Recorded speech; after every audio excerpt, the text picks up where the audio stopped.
Allahumma rabbi shrah lana sudurana wa yassir lana umurana wahlul 'uqdatam min alsinatina yafqahu qawlana.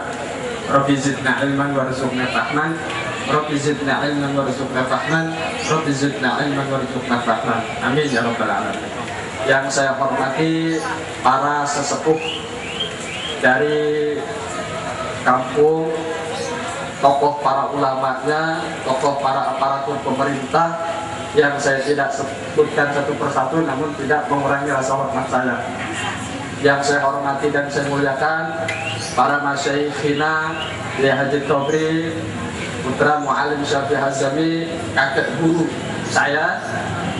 Juga yang saya hormati para asatidz, sahabat-sahabat Maya, yang alhamdulillah kita semua, ibu-ibu, bapak-bapak, khususnya warga sini, kita bisa bersilaturahmi, bermuajahah tatap muka. Nih saya orang Parung.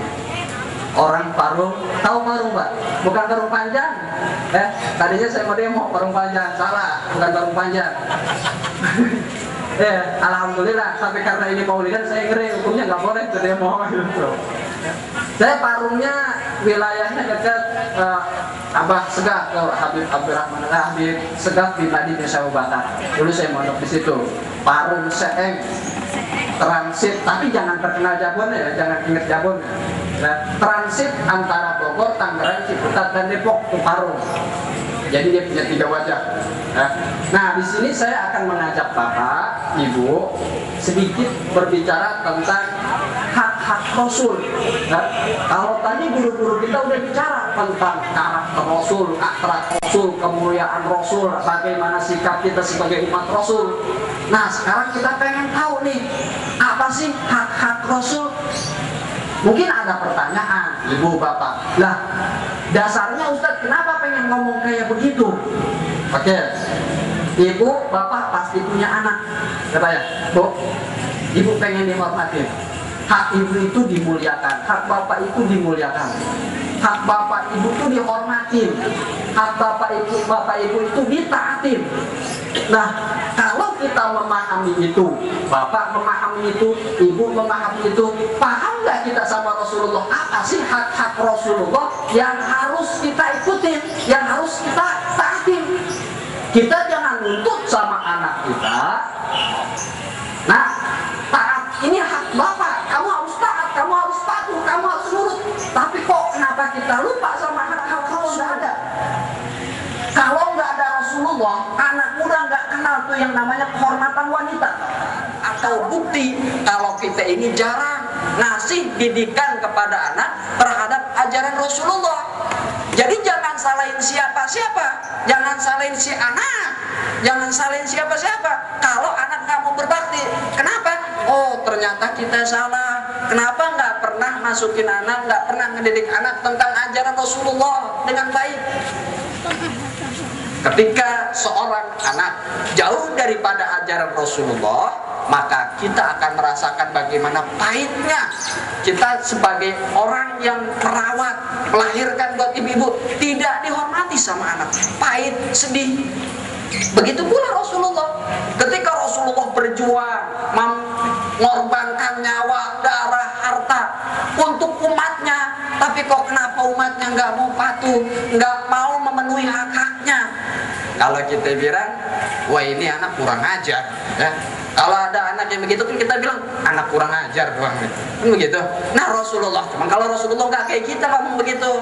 Rasulullah tuh biarpun pahit, tapi dia bilang pas akhir hayatnya umati nggak apa-apa dah, umatnya juga banyak yang nggak bakti, nggak tahu hak-haknya. Yang penting umat saya selamat, masya Allah. Tapi kita sebagai umatnya jangan terlena dengan sikap Rasulullah. Kita tahu diri. Salah satu orang yang berakal tuh tahu diri, ya. Contoh, ya. Kalau kita bertamu ke rumah orang, kata orangnya begini, mangga Pak silakan masuk, anggap aja rumah sendiri, silakan manfaatin apa yang ada, jangan mentang-mentang tuan rumah umum begitu kita lantas enak aja, kamar masuk, kamar mandi tanpa bilang-bilang. Nah ini orang nggak punya akal, harus tahu diri. Biarpun tuan rumah ngomong begitu, kita tetap jaga adab. Begitu gak Rasulullah pengen umatnya selamat, tapi jangan mentang-mentang Rasulullah ngejamin sama kita umatnya santai-santai aja, ini umatnya ini kurang ajar gitu. Dan jangan sampai dijalankan. Harus beriman kepada Rasulullah dan harus membenarkan Rasulullah. Nah, kalau Bapak tidak iman terhadap Mekah, tidak membenarkan terhadap Mekah, pasti Bapak tidak ada sebuah keinginan untuk berziarah ke Mekah.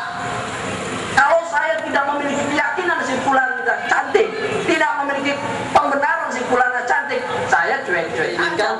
Dan mudah-mudahan apa yang kita upayakan, apa yang kita wujudkan di sini menjadi satu buah undangan terhadap rahmat Allah Subhanahu wa taala yang tidak ada satu apapun mampu mengangkat derajat kita, mampu memberi keamanan kita dari rahmat dari Allah taala, tentunya melalui upaya kita mencintai Rasulullah sallallahu alaihi wasallam. Itu saja dari saya, mohon maaf atas segala kekurangannya. Wassalamualaikum warahmatullahi wabarakatuh.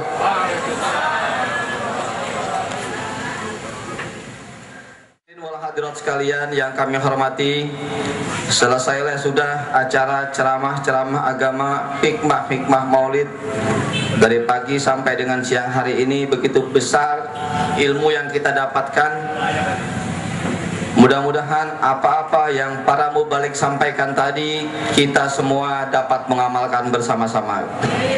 Untuk acara selanjutnya yaitu doa penutup, yang mana doa penutup ini akan disampaikan oleh Al Habib Jafar Al Ghufri. Maka kepadanya kami persilakan.